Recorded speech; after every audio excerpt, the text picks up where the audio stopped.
Hi everyone, I'd like to share with you today how to make a greeting card with a matching envelope from a 12 by 12. It's very easy and economical because you don't have leftovers from the 12 by 12. So I want to show you a few examples, and this is the greeting card, and I went with this kind of opening and not to the side. So, and of course the decorating of each one is up to you, your imagination and the supplies you have on hand. So here are a few examples, and I will show you how to make this, and we'll go over some variations for this. So moving this aside, taking a 12 by 12 scrapbook paper, and I'm most of the time I'm opting for something that I know I will have a problem to use, like this one. It's too busy, too many cabbage roses, or in these cases, like this is nice but boring, so I will opt to do something like that and add to it, and now it's not boring. So, but you can use whatever kind of scrapbook paper you have, or you can even take any kind of paper and just cut it to a 12 by 12. So flipping it over, and first of all I'm just marking a 7-inch here and here. Now you can probably play with the measurements, but this is after I've played with it and found out that it works for me. So you can also experiment, but that's how I'm doing it. So now I'm cutting it at the 7-inch mark. Here is the envelope. Here is our greeting card. The greeting card I'm just folding in half, and I think I've cut it crookedly. We'll see. Now I went and rounded the corners, but again, only if you like rounded corners. So this is the base for my greeting card, and here is the base for my envelope. Now for the envelope I'm going to mark, and let's see,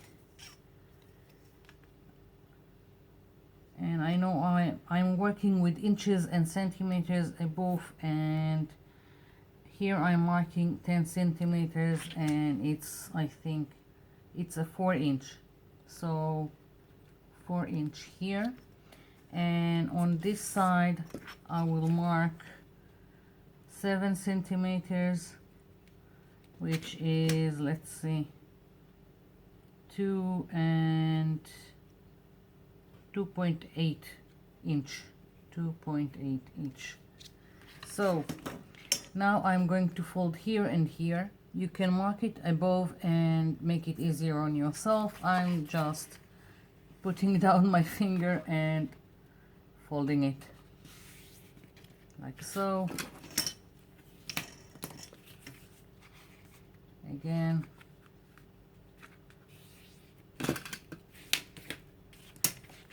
Again, you can round the corners or leave it as is, up to you. I just think it gives it a nice finish. And several of what I've done before, I inked around the edges, and I'm going to do it again here. This is again optional. If you like it, do it. Don't like it, don't do it. I'm using Distress Ink Walnut Stain by Tim Holtz. I think the inking around is framing it and gives it a nice touch. So going all around.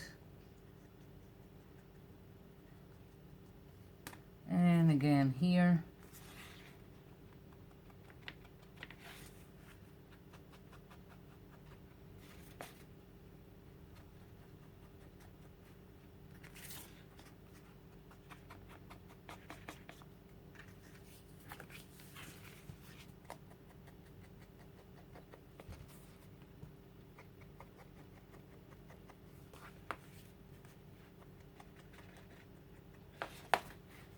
Time consuming a little bit, but okay.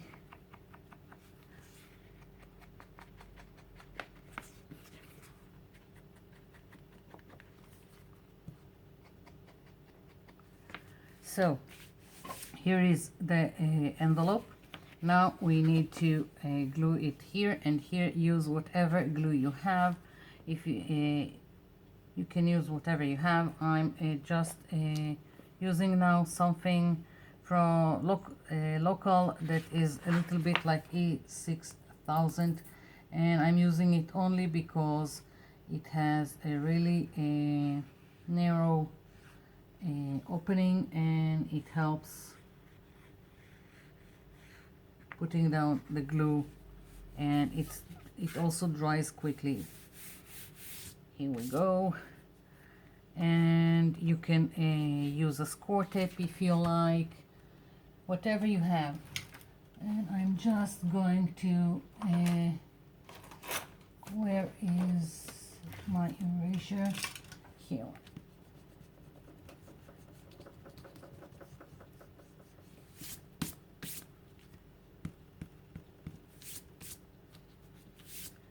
Okay, now this is the envelope. You can also decorate it, do whatever you want on it, and I'm thinking for this one I'm going to add a little bit of lace trim, just to, or it's not too much like grandma doily. Not going for it. I'm going to put here this kind of embellishment I've got, more subtle. Now for the closure, you don't have to, you just, if you like, you do it. I'm as always using my Velcro dots that I have from the cheap store, and I thought about another solution for this kind of closure for envelopes. I don't know where you're at, but here small businesses and most of the like takeaway, when you order, they are sending some kind of magnets with it, with the details of the business. So they are very thin and you can cut them, and I thought, maybe, haven't tried it yet, and I thought of cutting it and using it for the closure, because they are very thin and it can be nice. You don't need for something like that something really strong.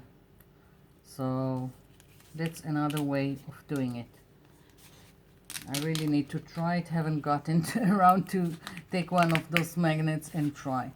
So here is my envelope. Moving it aside, I'm going to decorate this one just for the example so you can see, and I'm going to, for my scraps, let's see, this brown is too harsh here. I've got this whole basket full of little scraps, leftovers, and let's see if I've got something that will work nicely. Maybe. Here is a maybe. And all kinds of embellishments. Nope, doesn't work here.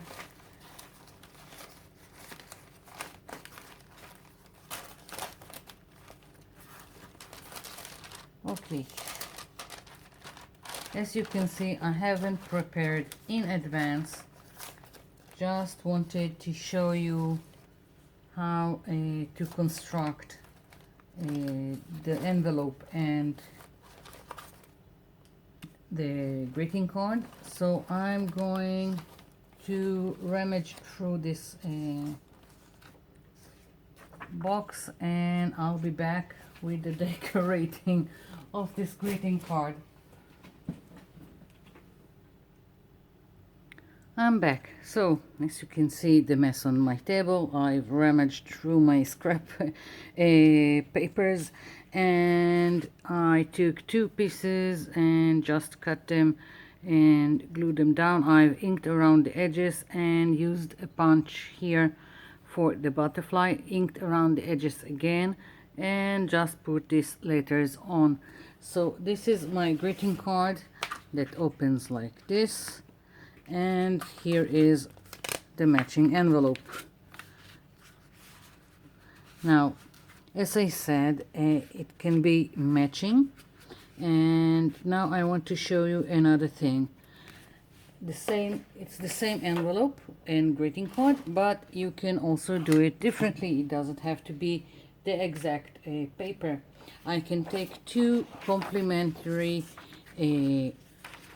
scrapbook paper 12 by 12 and switch, and I will show you what I mean. So let's see, I'm going to start again by marking, and as you can see this is got dirty, but never mind for now, just for the example. And again I'm going to mark the 7 inches.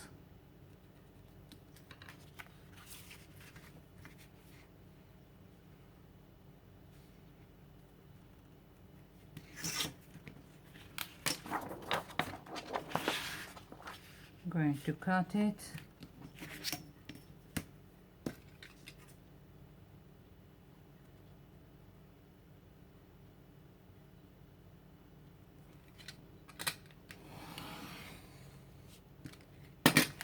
So here I've got 2 pieces for envelope, 2 pieces for a greeting card, and as I said, greeting card is just folded in half. Here is my greeting card. Here is the other one. Rounding the corners, optional as I said.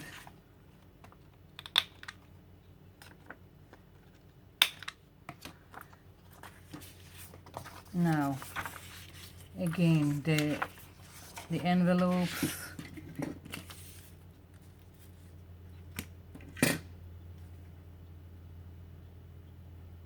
marking at 10 centimeters, and this is 7 centimeters, folding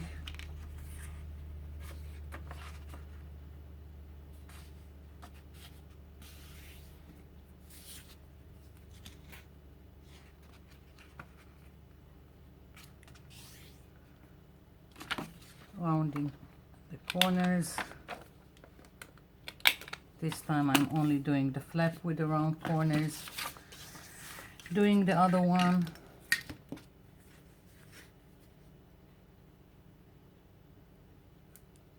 Ten centimeters here, 7 here,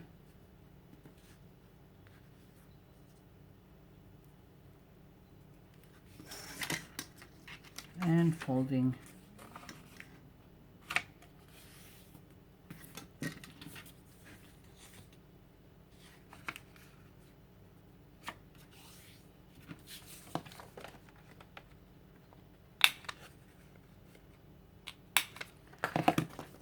I'm going to put the glue here to make the pocket of the envelope.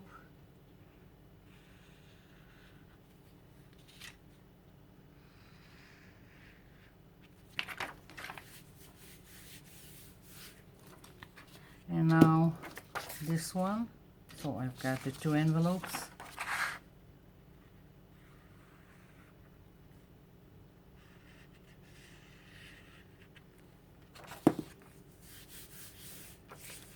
and now doing the switch.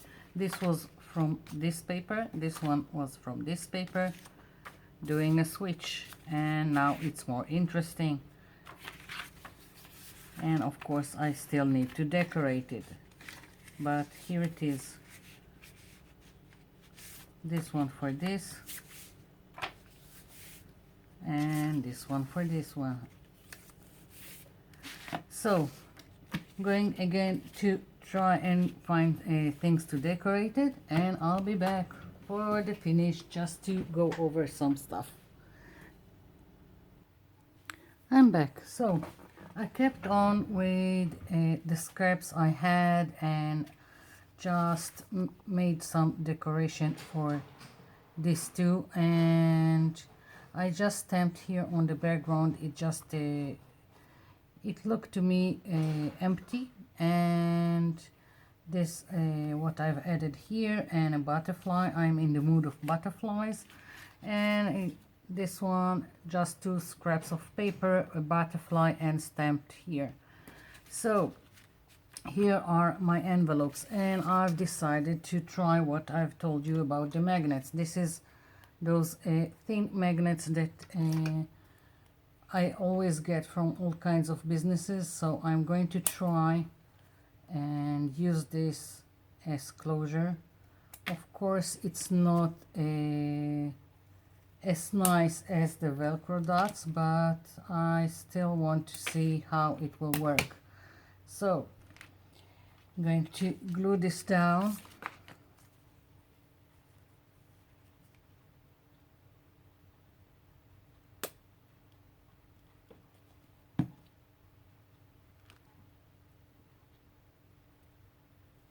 And it's supposed to be like this.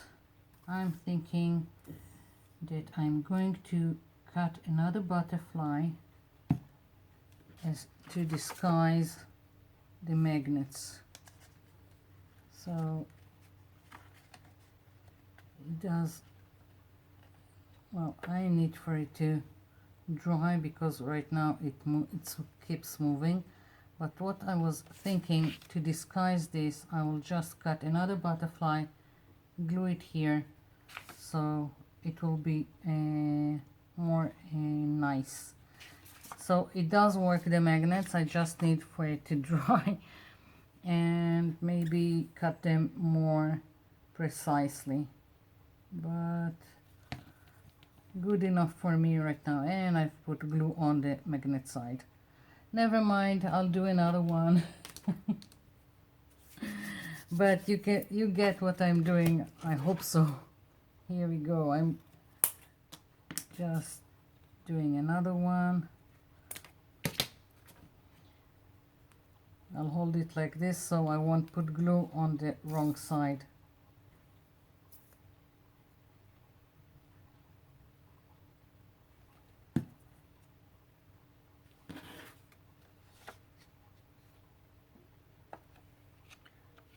So basically this is it, and as I said, the decoration is up to you, your imaginations, and whatever you have on hand.